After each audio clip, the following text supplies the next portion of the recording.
आज जुन्नर तालुक्यात जी परिस्थिती येऊ घातलेली आहे त्याला सर्वस्वी आपले जे पहिले काही लोक जे राजकारणाच्या माध्यमातून तालुक्याला जे न्याय द्यायची भूमिका करतात त्यांचं लक्ष कमी असल्यामुळं आज सूरज भाऊंना जी भूमिका घ्यावी लागती आहे त्याचा विचार जनतेने करायलाच पाहिजे।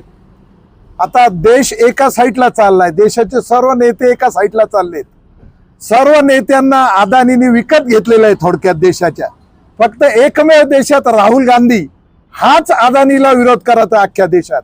आज तीच परिस्थितीची जुन्नरला आलेली आहे। आज सूरज भाऊ वाजगे हे एकमेव नेतृत्व आहे जुन्नर तालुक्यात जे त्यांना विरोध करत आहे। बाकी कुठे ही परिस्थिती दिसत नाही, कोणीही त्यांना विरोध करत नाही।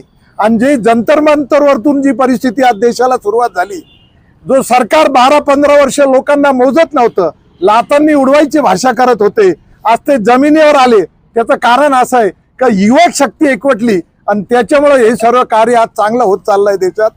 तीच परिस्थिती आपल्या जुन्नर तालुक्यात आज आलेली आहे, ती सूरज भाऊंच्या माध्यमातून असं मला आज दिसत आहे। आणि सगळ्यात जास्त म्हणजे देशात पूर्ण म्हणजे देशच अख्खा देऊन टाकलेला आहे भाजप सरकारने अदानीला। थोडक्यात अदानीच्या माध्यमातून भाजप हा भ्रष्टाचार करत आहे देशात।